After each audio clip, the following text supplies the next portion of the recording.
Good afternoon, everyone. As chair of this study and the committee, I welcome everyone to today's information gathering meeting.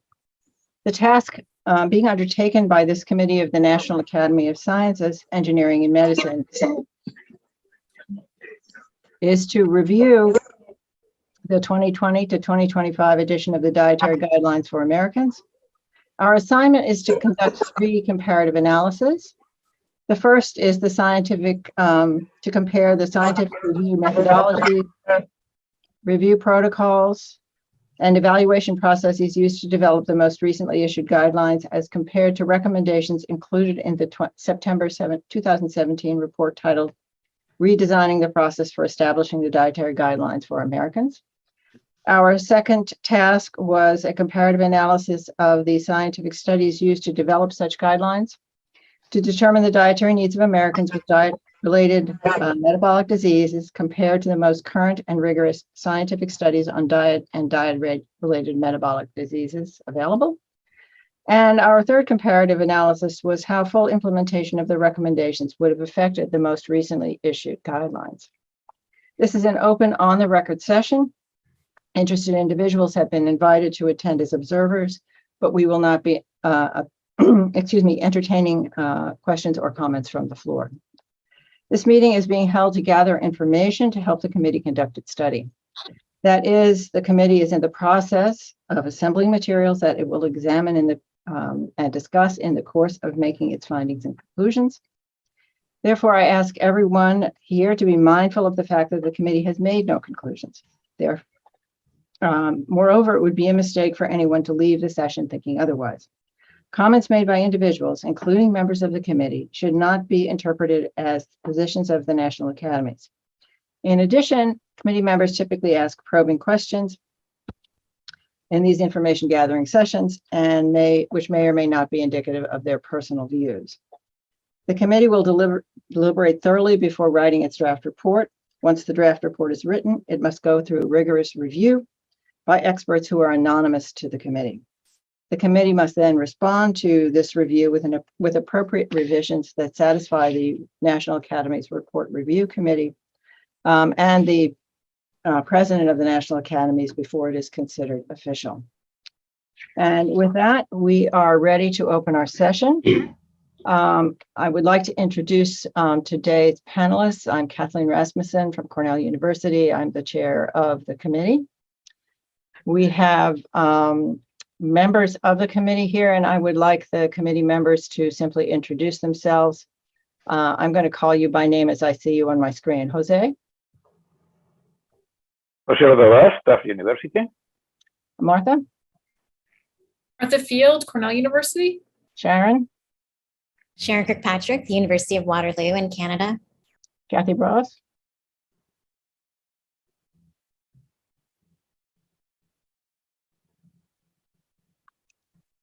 You are still muted.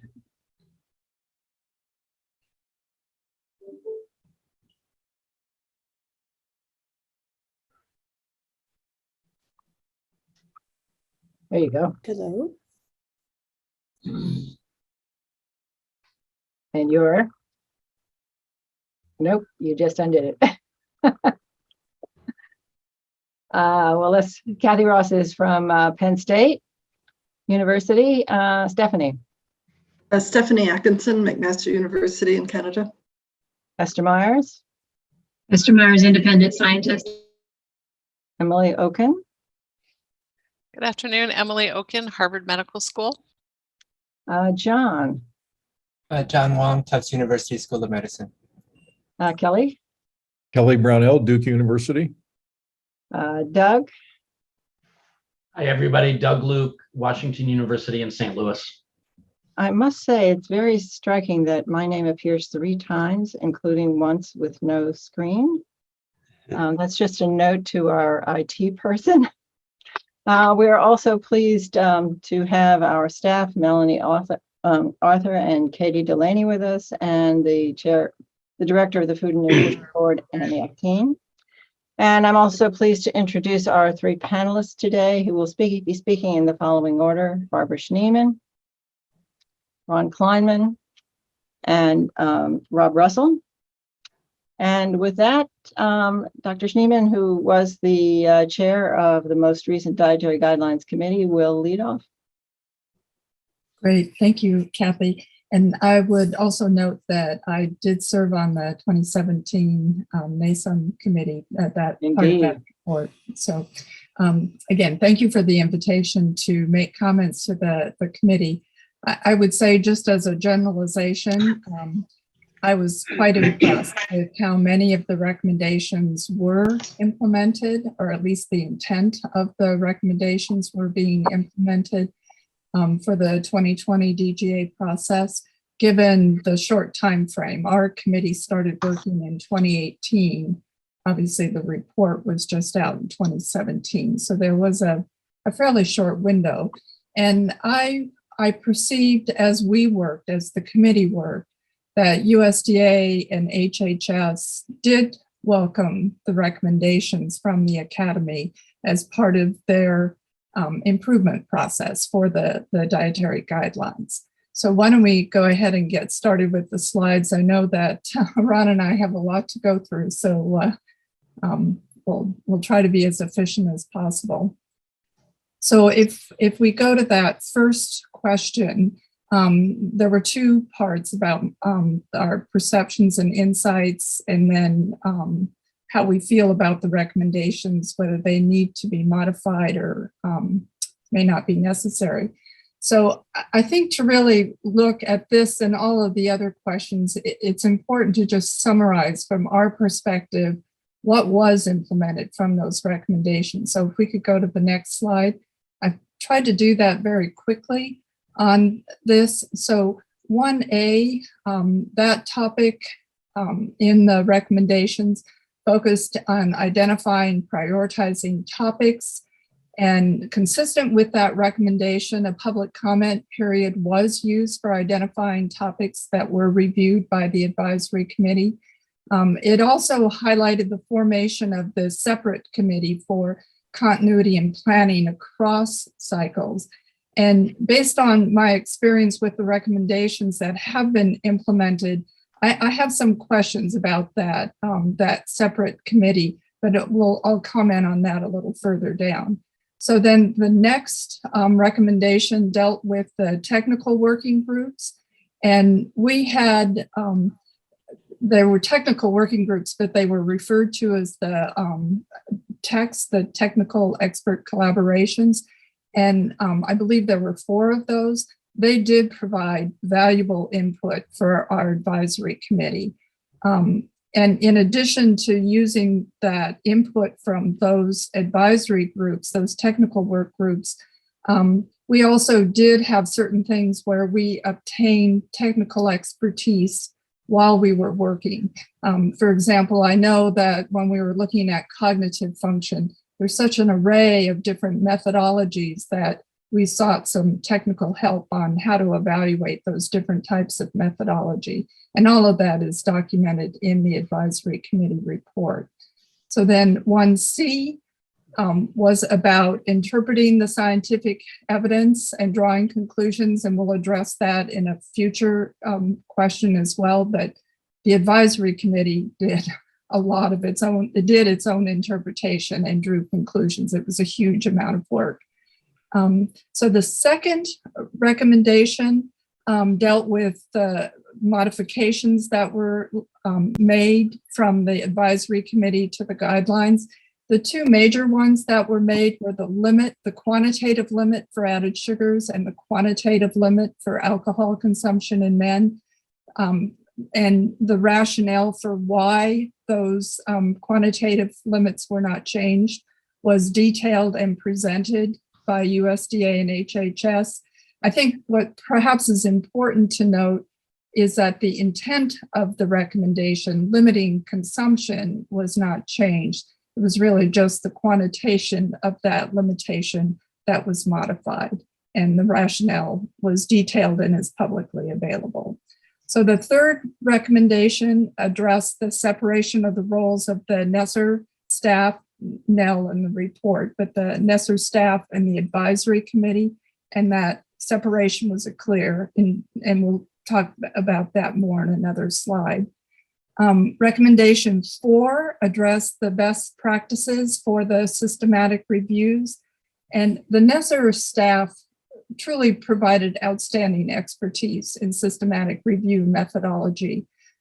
They were quite familiar and knowledgeable about various approaches and protocols, and particularly the protocols that are necessary to protect the integrity of the evaluation process.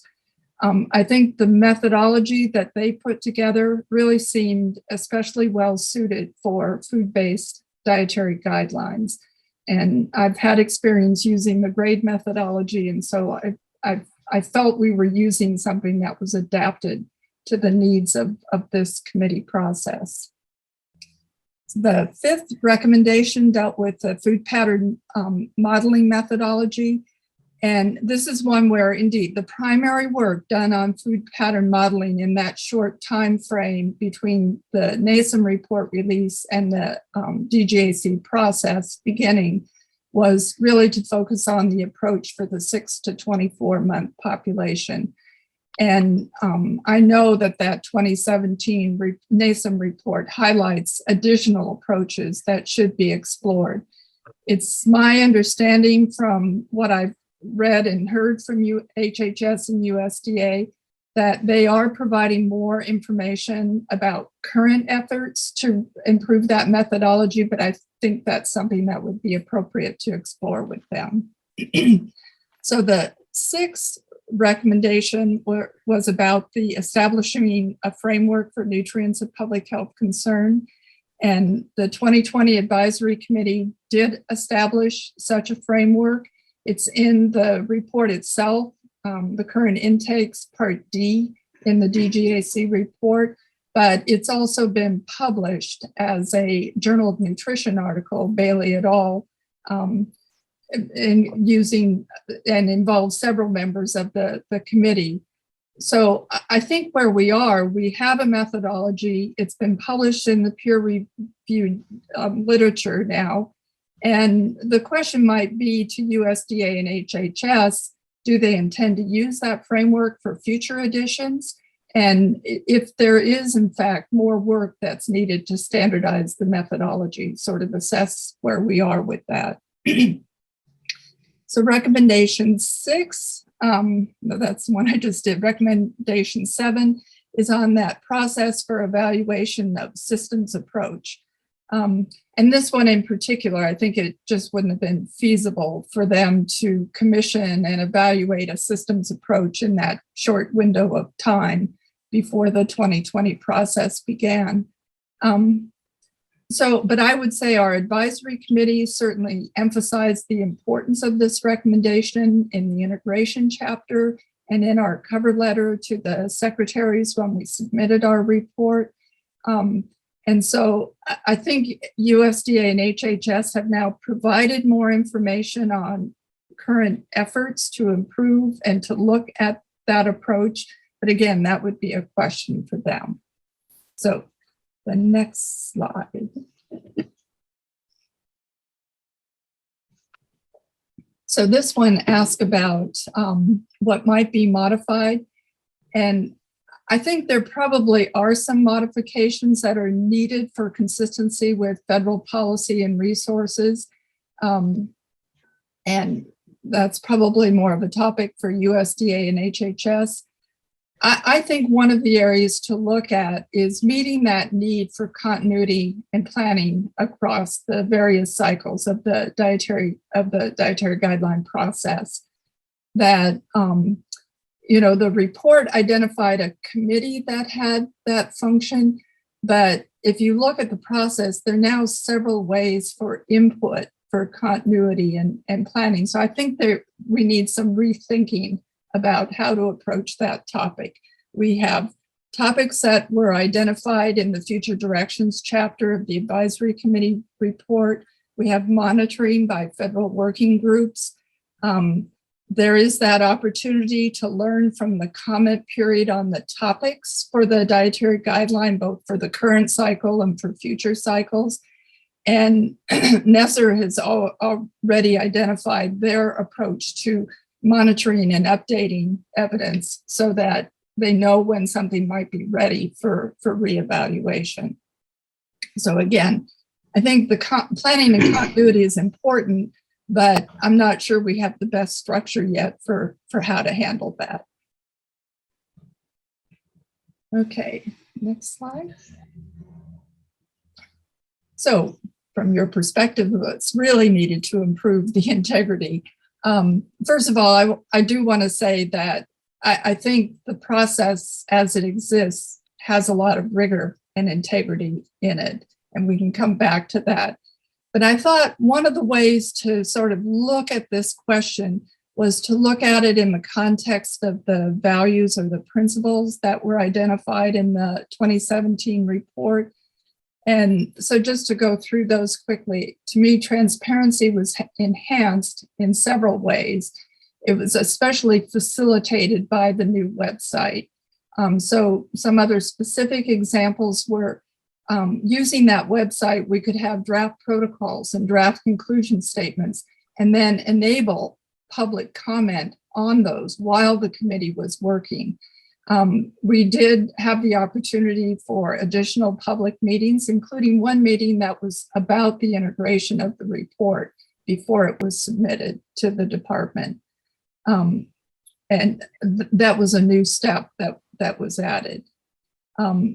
Members of the advisory committee did include a diversity of expertise, and to bring that greater diversity, the membership was expanded to 20 members from 11 members for the 2015 process.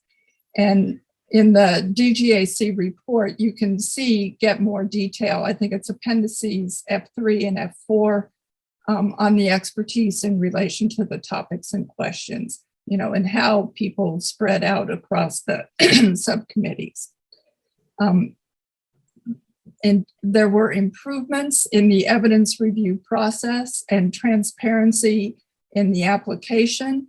And that supported a deliberative process and incorporated that state-of-the-art methodology. And we'll talk more about that later. And I also point out, one of the other values was managing bias and conflict of interest. And I know you're not looking at the selection process as a part of your work, but again, several steps were made in that direction to deal with that particular issue. So I do think that the steps that were taken to align with those values did strengthen the integrity and trustworthiness of the guidelines. The next process has already begun, and I assume will continue to build upon the progress that's been made. I do look at the dietary guideline website occasionally to see what information is being posted. And I will say from my experience, it's accurate information, that it resonates with the experience I had with the advisory committee. So next question is about, did the recommendations influence the working of the committee that I chaired? Yes, unequivocally, it did affect the work. And can we go to the next slide, please? And I did work with several members of the advisory committee to publish a paper, and we looked at how many of these things aligned with those values. But just some of the things that I will emphasize again, knowing the topics for the advisory committee meant we could start work on day one, the first meeting of our committee.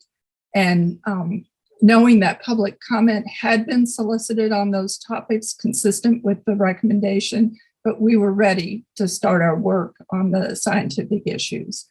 Having those working group reports for the B24 pregnancy, it enabled us to complete the work on those topics. I think we all felt we would have been struggling to finish the volume of work that we did if we didn't have those technical working group reports.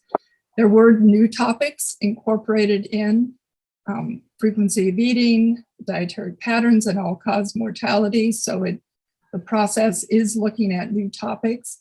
I think one of the things that hasn't been highlighted as much is that because we were able to use current authoritative reports, we didn't need to review sodium and potassium. We didn't need to reevaluate trans fatty acids. There were authoritative reports that the departments could use. There was additional staff with expertise in the systematic reviews. We did establish that framework of public nutrients of public health concern, and then understanding that rationale for not changing the recommended limits on added sugars. So let me go to the next slide. I'm going to need a little bit more water here. So this question, I have to say, from the structure of the question, implied that it didn't appear to be a separation. Having gone through the process, I can assure you that the separation between NESR and the advisory committee was clear and functioned well. And in fact, I think most committee members were kind of caught by surprise with the volume of work that was going to be required for them to go through their responsibility. That the advisory committee finalized the analytical framework for the search criteria. NESR did conduct the literature search and conduct the research, the risk of bias assessment, but then it was up to the advisory committee to evaluate that evidence, grade its strength, and draft the conclusion statements. We had those draft conclusion statements. Those were peer reviewed. The comments came back to the committee, and the NESR staff were aware of them. But it was the advisory committee's role to finalize the conclusion statements and prepare the summary statements with advice to the secretary. So I would say the advisory committee feels strong ownership of its report. So, and I think this next one, Ron, I think we're switching to you with the next slide. Yeah. Thank you, Barbara. I had the pleasure of serving as the vice chair of the department, and it was absolutely a complete pleasure to work with Barbara on this. She's, as many of you know, absolutely wonderful. What I'm going to do in these next slides is to reiterate some of what she's told you already and add to that a bit. So this is the next question. Many kinds of data are used in the development of the scientific report. Is there a flowchart or logic model available that visually represents all of the data inputs and how the committee incorporates this information into the scientific report? Next slide, please. So the committee used three approaches to examine evidence on relationships between diet and health. In addition, the committee, as Barbara mentioned, created transparent protocols before any evidence review began. And then the ultimate responsibility of the committee was the development of scientific review conclusion statements. The three approaches were data analysis, food pattern modeling, and the NESR systematic reviews. Each of these has well-validated, rigorous, and protocol-driven methodology. And while each of these provides unique information, in fact, they complement to each other in examining the science. Next slide, please. To review these three sources of evidence, data analyses use national data sets to understand current health and dietary intakes of Americans.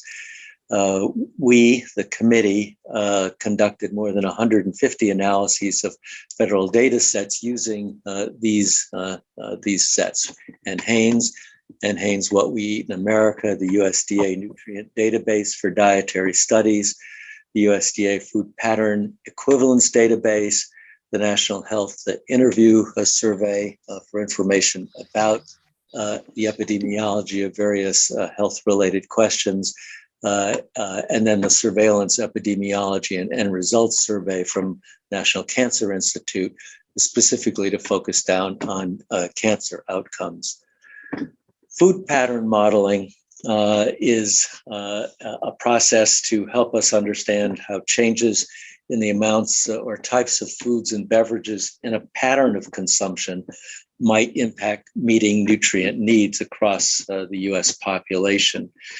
As Barbara mentioned, several food pattern modeling analyses were completed, but for the very first time, the food pattern analyses were applied to the ages 6 months through 24 months of life. And then finally, the systematic review process is a process for searching for, evaluating, and synthesizing all relevant peer-reviewed studies that relate diet to health outcomes. And in this process, more than 270,000 citations were screened, and 1,500 original research articles were included in 33 original systematic reviews. And for the first time in the DGA process, these systematic reviews were peer-reviewed. Next slide, please. The work of the committee was to create a protocol for each question before examining any of the evidence. The protocol is the plan for the scientific approach that's going to be used to examine the evidence related to any one question. And I'll get into the criteria in a bullet below.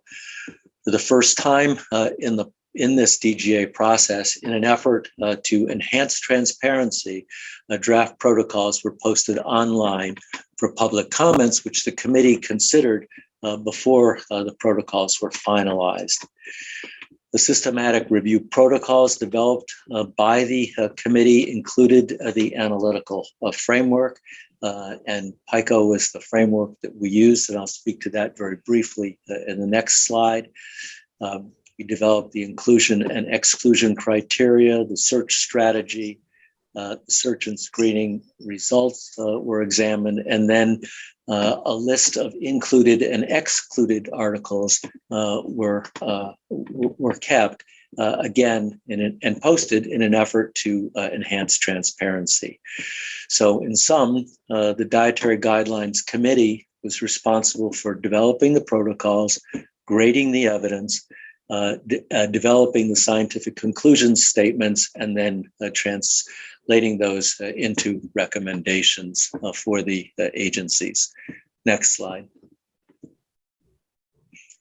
PICO, which I know everyone is familiar with, we began with the population of interest, the US population, but also, for example, various life stages within the US population and other ways of segmenting the population, and examined interventions and exposures of interest, and then what these were being compared to. We considered intermediate outcomes, for example, cholesterol levels in response to diet, and questions about heart health, and then endpoint health outcomes, survival, and other such endpoints. And all of these were considered in relation to confounders, covariates, mediators, and moderators. Next slide. The responsibility of the NESR analysts was to extract data from each included study to answer the systematic review question. This included information about the study design, the participant characteristics of study participants, the methods used to measure outcomes, the methods of analysis, the way results were developed, and then important information about the source of funding for each study. And in addition, the analysts used three well-validated risk of bias tools to assess how well each included study was designed and conducted, considering these 8 types of bias on the right-hand side of the slide. The risk of bias assessment was considered by the committee when synthesizing and grading the evidence. Next slide, please. Committee looked across all of the conclusion statements from all life stages and ensured the totality of our scientific review to develop the overarching advice for the USDA and HHS to consider as they developed the dietary guidelines. Next slide. I'll give an example of how these sources of evidence were used to come to a single conclusion and advice. So for this example, let's consider questions about the relationship between iron in the diet or as supplements in infants and toddler and various health outcomes, such as cognitive or immune outcomes. Data analysis was used to understand current intakes of iron in this population, food pattern modeling to determine whether iron recommendations in the DRIs could be met through complementary foods. And then the systematic reviews specifically looked at health outcomes in relation to human milk and infant formula or supplement intake and foods provided in complementary feeding. A very, very brief summary of the committee's advice on this was that to provide foods rich in iron and zinc, either intrinsically or due to fortification, particularly during the second 6 months of life among breastfed infants. And then that was then translated into the dietary guidelines as a key recommendation to encourage infants and toddlers to consume a variety of foods for all food groups, particularly foods rich in iron and zinc for infants fed human milk. And there's significant supporting text for each of those. Next slide.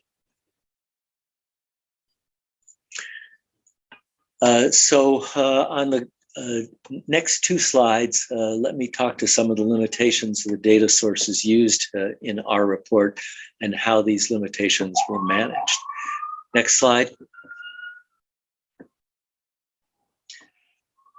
So I'm going to focus, I think, on 9 points altogether. The first is that in past cycle, each cycle of the DGA is an iteration of the previous cycle. And in ours, as in previous ones, we relied on some existing published systematic reviews. And we recommend that evaluation should be done to determine whether those earlier systematic reviews, not the new ones created for this report, but the earlier ones, should be re-examined and updated using current methodology and protocols that are more relevant to the DGAs. And also, these are systematic reviews, whether to include meta-analyses in this process. And I want to point out that all of the 9 points that I'm going to make are found in point E of the DGAC report.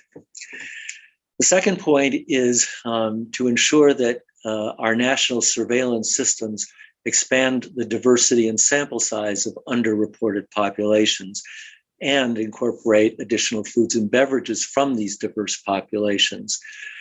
We'd also want these surveys to incorporate questions that query participants on food and beverage intake in the context of their socioeconomic status, their food security status, their cultural food traditions, and religious or ethnic food practices or rules. And to complement that data with biomarker data, national in scope, to adequately describe the nutritional status of Americans, particularly those that I just described. I think everyone would agree that we need to improve dietary assessment methods that more accurately estimate energy intakes, but more importantly, that these be methodologies that are feasible for use in federal surveillance and monitoring. And a very important point is to harmonize federal sampling framework age groups with the dietary reference intakes age groups, since they're not consistent at this time. So develop a clear definitions of life stages so that the DRI process and the DGA process are looking at similar age groups. The current state is quite complicated with regard to analysis and interpretation because of this misalignment. Next slide. I mentioned some of the important aspects of important contextual aspects of food and beverage intake. In addition, we recommended the information data on the frequency and or timing of food and beverage consumption, since when examining questions related to that, we found that there's really currently a paucity of data. In that 6 month to 24 or birth to 24 month age group, human milk is a very important aspect of health outcomes, and we need to expand research on human milk composition and how it relates to maternal and infant health by updating the USDA databases to establish a reference or standard human milk composition profile, in particular, one that incorporates data from diverse populations and across stages of lactation, and consideration of how milk composition may be influenced by maternal diet and other factors. Very important if we're going to consider that nutrition at one life stage influences nutrition and health at subsequent life stages, to enhance surveillance systems to enable linkage of parent-child or other family member intakes within surveys, and link surveillance systems that collect data about infant feeding and immediate and later health outcomes. And then the final point is that updates to existing DRIs are urgently needed for many nutrients, and in particular, updating the DRIs for macronutrients is particularly important given the interest in low carbohydrate diets as well as other macronutrient aspects of the diet. I think it's quite clear that the availability of the chronic disease risk reduction intake framework for the DRIs is going to be very useful in examining appropriate recommendations for all of the macronutrients and the subcategories within each classification. So with that, I'm going to turn it back now to Barbara for the next slide. Yeah, great. Thanks, Ron. And then you had a question about staffing and resourcing, and just some key points about the staffing and resource. First of all, I think the staffing for the advisory committee was excellent. And in fact, I think there were times we wondered if these people slept at all throughout the entire process, given the volume of work that was required and their ability to be responsive to requests that the advisory committee made in terms of the type of analytical work that we were doing. So I personally think it would have been difficult to accomplish all that we did without the staffing that was available and the resources to support their work, including librarians to help with the search strategies. So I raised the point earlier. We have this proposed committee for planning and continuity, which on its face has the potential to be another layer in the process. And so if the goal is to enhance planning and continuity, we just want to make sure that we're just not adding another layer in terms of managing the development of the dietary guidelines. So I think it's important to explore what alternatives do exist for planning and continuity. There's certainly the recommendations from the existing advisory committee. Our committee has several things that were put into the future direction. There's input from the federal partners that use the dietary guidelines in program development, their ability to analyze where there are gaps and point to the need for further work. And then also that use of the topic comment period to identify emerging issues.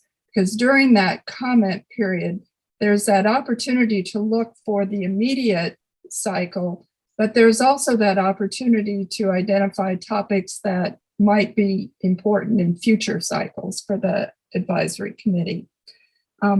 With respect to the technical working groups, I think that they really are effective in working in that interim between the DGA cycles.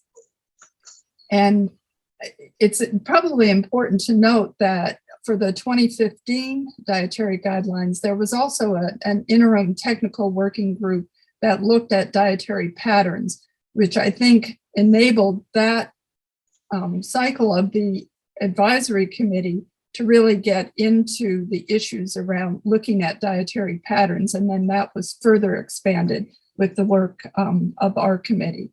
So as I pointed out, it would have been difficult to do all that we were able to do on the B24 age groups and pregnancy without the work of those technical groups. So when I'm looking at resources, I tend to think of priority for that work in the interim period that then feeds into the next advisory committee, and making sure that we're not just adding another layer if there are other mechanisms where we can address that important need for planning and continuity.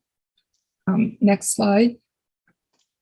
So yes, we had these additional questions then, and I'll start out by commenting on the first one, and I think Ron has some comments here too. So first of all, I think USDA and HHS developed a credible and robust process to develop the dietary guidelines. It has been updated. That process has been updated through every single cycle of the dietary guidelines. And I think the NASM report made a significant contribution to continuing that upgrading. I think one of the important factors is really to highlight, to communicate the integrity of the evidence review process. And I note from my experience, the advisory committee report and the NESR systematic reviews, they are available online. But I don't know that people access that as the way to understand the integrity in the process. Members of our committee have taken the extra step of publishing their analysis of topics in the peer-reviewed literature. And I think those publications that get a much wider distribution illustrate the rigor of the process. I meant to try and go and figure out how many publications have come out at this point, but I know that there's several, from the Nutrients of Public Health Concern, the All Causes of Mortality, many of the B24 papers have all gone into that peer-reviewed literature where they become more available and illustrate the integrity of the process. So I think that's critically important. I also find that when the messages in the dietary guidelines can illustrate how they can be adapted for personal preferences, culture, and budgetary factors, that there's more interest in their relevance. People began to see them as relevant to them, not just somebody else who needs to follow a diet. So I think, and that's something that our committee emphasized, that showing how they can be adapted. And I think that's one of the reasons we need to keep working on the food pattern modeling as well. And the third point I would make is somehow we need to find a way to get that recognition in the scientific community that the dietary guideline recommendations really provide a foundation to evaluate other diet and health recommendations. The public hears nutrition recommendations from multiple sources, and not all of those sources are based on credible evidence, but still may show up in the media. And so I think there are misperceptions about recommendations are changeable or questionable. And, we as scientists, we're often good at pointing to the controversies, pointing to the differences, that's part of what drives our interest in this field. But sometimes we may have to stand back and point out where there has been consistency in the recommendations and the ability to keep refining how we present that information to the public. So Ron, do you want to comment? Well, Barbara, I think you covered it perfectly. As Barbara and I were developing these slides, we agreed we would double team on this very last one, but turns out we agreed 100%, and Barbara's just described it very well. On the first point, I do think that communication is key here, and that there were very impressive efforts made to communicate through the USDA.gov, the dietaryguidelines.gov website at every step of the process. We do need to find ways to go beyond that, one of which is in the peer-reviewed published literature, but I think also communicating this more broadly to the general public beyond that website will further enhance that understanding, because this is a process, even as it currently stands, that has a very high degree of rigor and integrity. All of us on the committee were very impressed with. I think most of us didn't understand the process to start, and it took a few hours for it to sink in, because it's a very complicated process with and a very prescribed process. And by the time we finished our work, we were impressed not only with the process, but the quality of the staff that we worked with. They are superb through both departments, and the efforts made to deal with questions of bias and other questions that impact on the integrity of the recommendations that come out. So overall, this committee and Barbara and I, having led it, feel very good about those that we worked with on the staff from the USDA and HHS, as well as the process that's been developed. And we believe that there are a number of further points, some of which have been already implemented in the next process, which has started already, the next cycle, which has started already, and then others which will be more fully discussed. So I'll stop there and turn us over, I guess, to Rob. Yeah, we want to make sure there's enough time for Rob too. We have lots more to say. I think I'm on now. Can you hear me? Yes. Okay. Well, the first question that was specifically addressed to me was, what were the committee's expectations? This is the revision committee expectations when we had our finalized our report. And of course, we realized that the process had already begun and was well, as Barbara has pointed out, we were well into the cycle.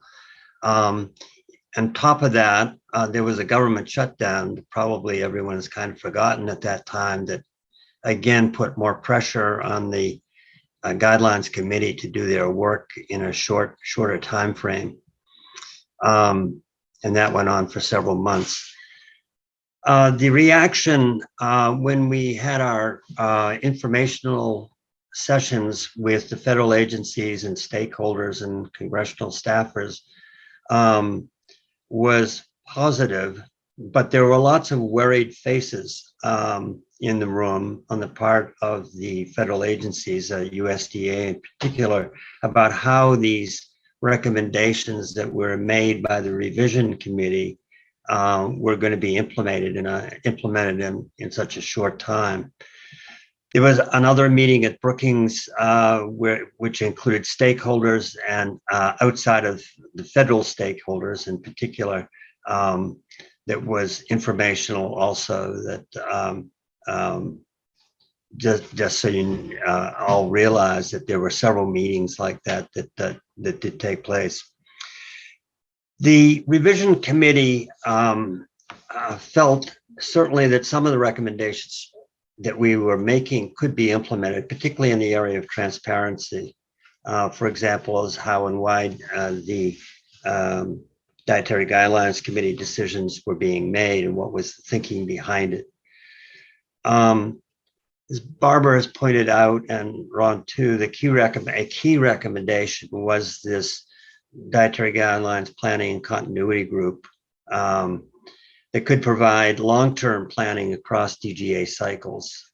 There was, of course, some continuity always between cycles, but not as much as they could be. And also having this separate committee was felt by our committee would provide more time for stakeholder engagement and lessen any chances, or not any chances, but lessen chances of bias, intellectual bias anyway.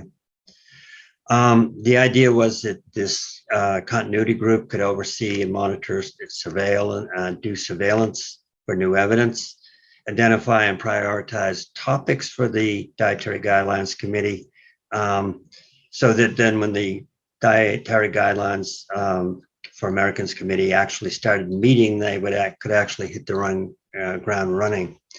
And also the continuity group could begin systematic reviews with the help of TEPs.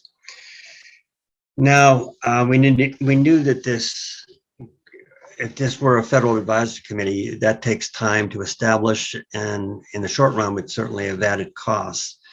But we discussed this in great detail in the revision committee. We felt with the simplifying over time, with the number of issues and questions being asked, in a more targeted approach with regard to answering these questions, it could be cost neutral in the end. That remains to be seen. And perhaps there are other ways that we could satisfy the needs that we felt without having a separate advisory committee. The federal groups that did monitor in this last time around the data as it was coming out, the science as it was coming out, was a federal group, so it included no non-federal people, which a dietary advisory committee, a federal advisory committee, could have done that, could have included non-federal as well as federal people. So what was done, and Barbara's outlined this, and Ron have outlined this in detail. I think the biggest step forward is, in my opinion, was the increase in transparency. More opportunities for public comment on topics and questions, drafts of advisory committee reports, the peer reviews process for systematic reviews was instituted. It was done, it should be noted once again, by federal scientists. And ideally, it seemed to our committee that the ideal would be to have not just federal scientists doing peer review, but that people outside of the government in addition. The website was a big step forward for updating and increasing transparency, and that is really a very large step forward, in my opinion. With regard to the question about why do less than 10% follow the guidelines, of Americans follow the guidelines, I've thought about this a great deal. It's difficult to inculcate dietary change in our American societal context with a flood of advertising, social media, advice, and widespread reporting in the media on any nutrition issue. It certainly can drown out DGA reports. So a great deal of thought needs to be put into how we can increase the visibility of these reports and the importance of them once they come out, and getting the medical establishment on board with that, with regard to that. Thus, in the end, many people might not be very aware of the new guidelines. They'll know in a general way, oh yes, this report came out, but they really won't know too much more about them. So the question is, are we asking the right questions all the time, or are the questions been narrowed down enough to the most important ones, instead of trying to review all the guidelines for every nutrient, every diet all the time? It could be winnowed down, and that's what the continuity group might be able to help in that, or a continuity process. Also, detractions can come to point to certain issues, such as in the old report, some apparent lack of transparency in the process. And while not all, for example, while not all the dietary guidelines scientific advice was put into the final DGA reports. Members of Congress also question the validity and credibility of the guidelines due to lack of transparency is one thing, which I think come a long way in answering that problem. But the committees were not seen as balanced, and a great step forward has been done for that as well, to solve that problem. There are two areas where I think nothing, or not nothing, but not too much has been done. You've talked already about the technology for food pattern modeling, and that was updated for the 6 to 24-month-old infants. But that now needs to be extended to adulthood. The technology for food pattern modeling was not updated as yet. And that certainly is a big job that needs to be done, and it is being done by USDA now. The other thing, my opinion, that's very important, that nothing has been done, to my knowledge yet, is systems mapping analysis for behavior. This could be very helpful in answering why are only or less than 10% of Americans following the guidelines. And it could certainly point to research that needs to be done. It's also this systems mapping analysis would be most helpful in understanding where dietary recommendations are most likely to have impact in preventing particular chronic diseases. So, for example, all the key factors that impact the relationship between diet and health could be looked at. So I think that's one of the big jobs that needs to be done the next go-arounds, is to inculcate the systems analysis and to do updates in the technology for food, and extension of the ways that food pattern modeling can be used for different dietary groups in the US, different ethnic groups and dietary groups. I'll end there. Thank you. Thank you, Rob and Ron and Barbara, very much. You have really given us a lot to think about, and have provided your perspective, which is exactly what we were looking for. We are at time, so I'm going to ask the committee if there is a burning question that any one of you really would love to ask this panel, given that we already asked you a lot of questions, which you have responded to. Does anyone please use your raise the hand function if you want to ask a question at this point? Seeing none, I think what we can do is say a sincere thank you to all three of you. We appreciate the fact that you worked together on this and gave us a thoughtful and integrated presentation that reflects your experience, both with the report, as we have two of you here, the chair of the report and a report writing member. We have 3 report writing members on the committee, current committee. And of course, 2 of you who served on the Dietary Guidelines Committee. So with that, I thank you all very much, and this concludes our open session.